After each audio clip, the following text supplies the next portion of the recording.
हर इंसान की जिंदगी में एक ऐसा मोड़ आता है जब उसे अपने विचारों, अपने सिद्धांतों और अपने बनाए गए सच को दोबारा देखना पड़ता है। ये मोड़ अचानक नहीं आता, धीरे धीरे चुपचाप किसी अदृश्य शक्ति की तरह जिंदगी में प्रवेश करता है और जब आता है तो सब कुछ बदल देता है। ये कहानी एक ऐसे ही युवक की है जिसका नाम है राहुल मेहता, जिसे खुद पर और अपनी काबिलियत पर इतना यकीन था कि भगवान को मानना उसे कमजोर लोगों की आदत लगती थी। लेकिन समय सबको झुका ही देता है। ये कहानी सिर्फ उसके बदलने की नहीं, बल्कि एक ईश्वरीय चमत्कार की भी है जो उसकी जिंदगी को दोबारा गढ़ देता है। राहुल मेहता दिल्ली के एक प्रतिष्ठित बिजनेस कॉलेज से एमबीए कर चुका था। 29 वर्ष की उम्र में उसने वो सब हासिल कर लिया था जो कई लोग 50 की उम्र में भी नहीं कर पाते। एक मल्टीनेशनल कंपनी में सीनियर मैनेजर, शानदार तनख्वाह, ब्रांडेड कपड़े, एक चमचमाती बीएमडब्ल्यू और गुरुग्राम के पॉश इलाके में एक आलीशान फ्लैट। परंतु अगर किसी चीज से वो दूर था तो वो थी आस्था। राहुल का मानना था भगवान सिर्फ असफल लोगों की कल्पना है। जिन्हें जिंदगी में खुद कुछ नहीं मिलता वो ऊपर वाले का नाम लेने लगते हैं। ये विचार उसने अपने जीवन के अनुभवों से नहीं, बल्कि अपने अहम और आत्मविश्वास की सीमा पार करके बनाया था। उसे लगता था कि जो भी उसने हासिल किया है वो सब उसकी मेहनत और दिमाग का फल है। उसके माता पिता धार्मिक थे, खाटू श्याम बाबा के भक्त। घर में हर गुरुवार को भजन, हर साल खाटू यात्रा और हर परेशानी में बाबा संभाल लेंगे की बात सुनकर राहुल चिढ़ जाया करता। एक दिन उसने गुस्से में अपनी मां से कहा, आप लोगों ने भगवान को पकड़ रखा है क्योंकि आपने अपनी जिंदगी में कुछ हासिल नहीं किया। मैं भगवान पर नहीं, अपनी मेहनत पर यकीन करता हूं। मां चुप हो गई, लेकिन उनकी आंखों में गहरी उदासी थी, जैसे जानती हो कि एक दिन बेटा खुद अपने विचारों की परीक्षा देगा। राहुल का परिवार बड़ा था। उसके माता पिता के अलावा 2 बड़ी बहनें थीं जिनकी शादी हो चुकी थी। एक छोटा भाई था जो इंजीनियरिंग की पढ़ाई कर रहा था। परिवार के रिश्तेदारों में चाचा, मामा, मौसी, ताई सब पास पास ही रहते थे। हर साल एक बार सब एक ही जगह मिलते, किसी न किसी के जन्मदिन या शादी की सालगिरह पर। ऐसे ही एक दिन उसके पापा की शादी की सालगिरह पर सब इकट्ठा हुए। माहौल बेहद आत्मीय था। घर सजाया गया था, भजन चल रहे थे, बच्चे खेल रहे थे और रसोई से पूड़ी और आलू की खुशबू आ रही थी। लेकिन राहुल को ये सब छोटे लोगों की बातें लगती थी।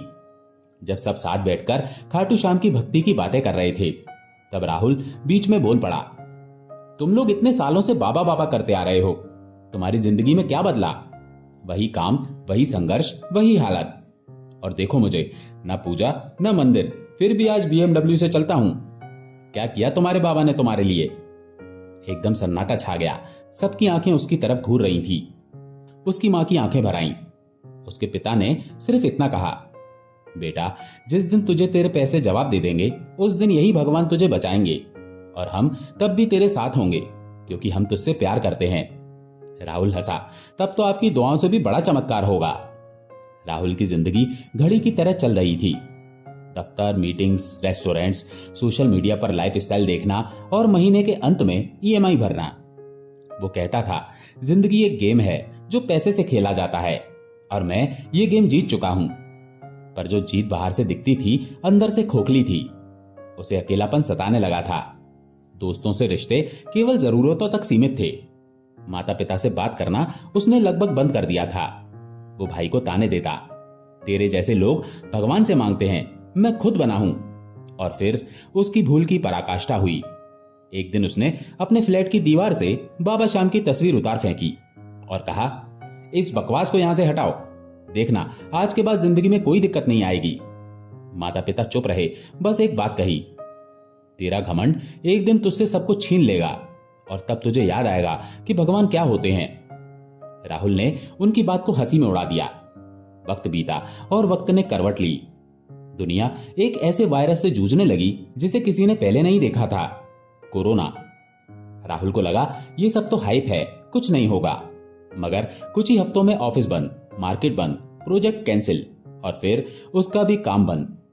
सैलरी आधी कर दी गई, बाहर खाने का विकल्प बंद हो गया, घर में खाना बनाना नहीं आता था, मेड चली गई, ड्राइवर गायब, ईएमआई जारी थी, बीएमडब्ल्यू की किस्तें, फ्लैट का किराया, क्रेडिट कार्ड के बिल, सबका हिसाब गड़बड़ा गया।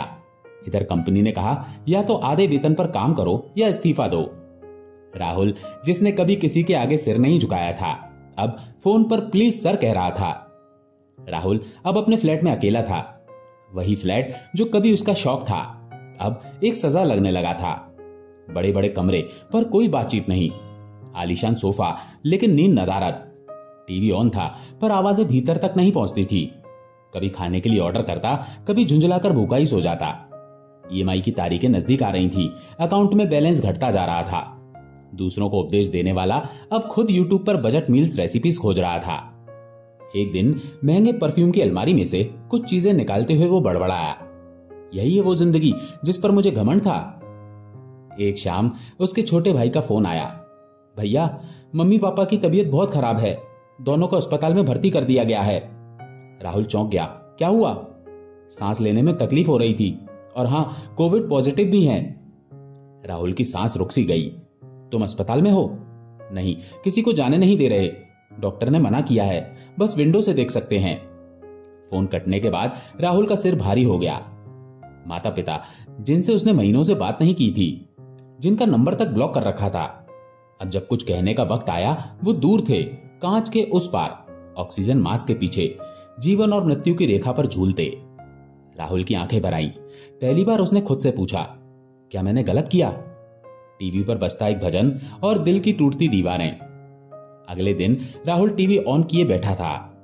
चैनल बदलते बदलते एक भजन पर रुक गया, श्याम तेरे भरोसे सब कुछ पाया है। कितनी अजीब बात थी, आज पहली बार उसका मन रुक गया। शब्द दिल को छू रहे थे, आंखों से आंसू बह निकले। वो खड़ा हुआ, एक टक टीवी को देखता रहा, फिर धीरे से बड़बड़ाया, मैंने इन्हें हमेशा झूठ कहा, मगर अब जब कोई नहीं दिखता, सिर्फ वही नजर आते हैं। उसी पल राहुल ने पहली बार बिना किसी औपचारिकता के अपने मन में बाबा श्याम को पुकारा। शब्द थे, अगर आप सच में हो तो मेरे मम्मी पापा को बचा लो, बस एक बार। राहुल गाड़ी लेकर अस्पताल पहुंचा। पहले तो अंदर घुसने की अनुमति नहीं मिली, पर विंडो से देखने की इजाजत मिल गई। वो खड़ा था कांच के उस पार, दो बेड, दोनों पर मास्क लगे हुए दो इंसान, उसके माता और पिता।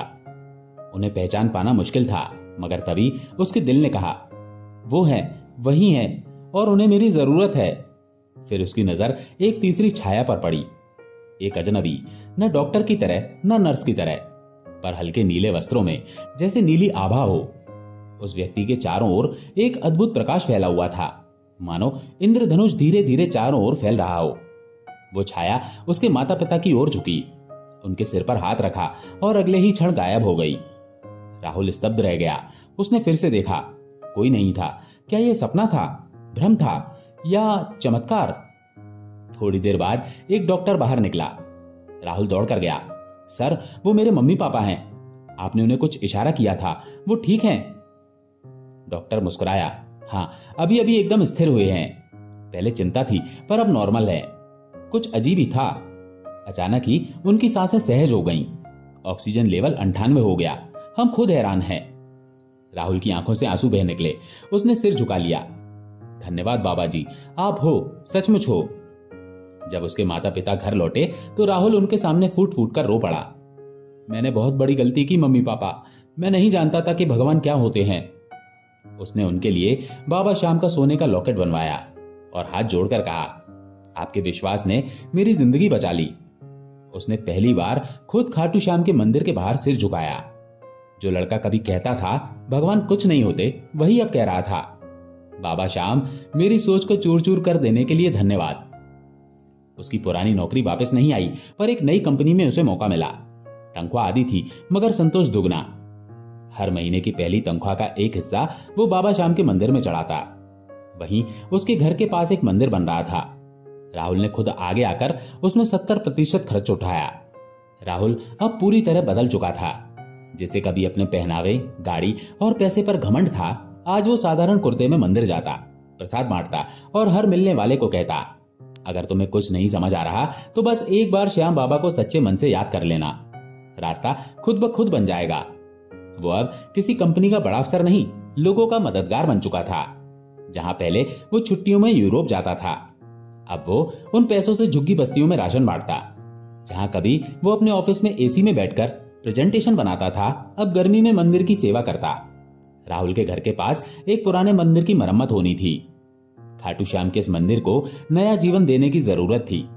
जब राहुल को पता चला, उसने बिना किसी प्रचार के कहा, मुझे बस एक छोटा सा कोना चाहिए जहां मैं बैठकर बाबा को देख सकूं, बाकी काम मुझसे ले लीजिए। उसने 70% लागत खुद उठाई। नया गुंबद बना, नीले पत्थर लगे और मंदिर के अंदर खाटू श्याम की विशाल प्रतिमा स्थापित हुई। जब उद्घाटन हुआ, कोई बड़ा नेता नहीं, राहुल के माता पिता ने मूर्ति पर पहला चंदन लगाया और राहुल भीड़ में सबसे पीछे सिर झुकाए खड़ा था। किसी ने पूछा, आपने इतना किया और फिर भी मंच पर नहीं गए? राहुल मुस्कुराया, जिसने मेरी जिंदगी बनाई, आज उन्हीं के चरणों में खड़ा होना मेरी सबसे बड़ी पहचान है। अब राहुल केवल नौकरी ही नहीं कर रहा था, वो बाबा श्याम सेवा समिति नामक एक संस्था चला रहा था। उस संस्था के माध्यम से हर गुरुवार को भजन संध्या आयोजित होती। हर महीने 100 से अधिक गरीब परिवारों को राशन मिलता। विद्यार्थियों के लिए फ्री कोचिंग क्लास होती और हर साल बाबा श्याम के मेले में समिति से 500 लोगों की यात्रा कराई जाती। उसका जीवन अब सिर्फ अपने लिए नहीं था। वो खुद कहता था, मैं उस दिन मर चुका था जिस दिन मैंने अपने माता पिता का नंबर ब्लॉक किया था। आज मैं जो हूं वो बाबा श्याम की करुणा है। एक बार सेवा समिति के काम से राहुल एक स्कूल में गया। वहां उसने देखा एक लड़का अपनी मां के साथ आया था, जिसका नाम था सौरभ। सौरभ का पिता एक दुर्घटना में गुजर चुका था। मां बर्तन मांजती थी। सौरभ पढ़ाई में बहुत होशियार था, लेकिन आर्थिक हालत ने स्कूल छुड़वा दिया था। राहुल ने उससे पूछा, क्या बनना चाहते हो? सौरभ बोला, आप जैसा, जो दूसरों की मदद कर सके। राहुल हतप्रभ रह गया। वो खुद सोचने लगा, मैं जो कभी खुद को भगवान से ऊपर समझता था, आज किसी का आदर्श हूं। उसने उसी क्षण सौरभ की पढ़ाई का पूरा खर्च उठाने का निर्णय लिया। राहुल अब हर शुक्रवार को मंदिर में बैठकर सिर्फ एक ही काम करता, बाबा श्याम के चरणों में दीप जलाना। कभी कभी वहां आने वाले लोग उसे पहचानते और कहानी सुनाना चाहते। वो नहीं चाहता था कि उसे चमत्कार वाला लड़का कहा जाए, पर जब कोई बहुत आग्रह करता तो बस एक पंक्ति कहता, मैं कोई चमत्कार नहीं हूं, मैं सिर्फ वो हूं जो घमंड से नीचे गिरा और बाबा की कृपा से उठ पाया। एक दिन राहुल को खाटू धाम से फोन आया, बाबा श्याम के मंदिर में एक नया भवन बन रहा है, आपसे आशीर्वाद और सेवा चाहिए। राहुल वहां पहुंचा। वहां बाबा श्याम की मूर्ति को देखते ही वो वहीं बैठ गया। आंखों से आंसू बह रहे थे और उसने कहा, आज भी मुझे खुद पर भरोसा नहीं होता कि आपने मुझे इस काबिल समझा। आज जब लोग राहुल की कहानी सुनते हैं, वे ये नहीं कहते कि वो लड़का अमीर था, वे कहते हैं वो लड़का जिसने भगवान को नहीं माना, पर आज भगवान उसी के जरिए सैकड़ों को रास्ता दिखा रहे हैं।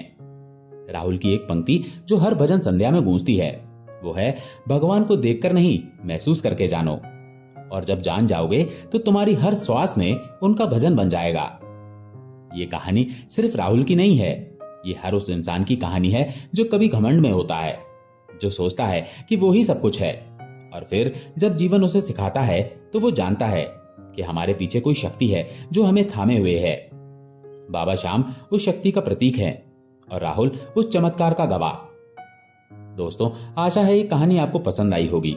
अगर पसंद आई हो तो वीडियो को लाइक करके कमेंट में जय श्री श्याम जरूर लिखिए। चैनल पर अगर पहली बार आए हैं तो चैनल को सब्सक्राइब जरूर करें। जय श्री श्याम।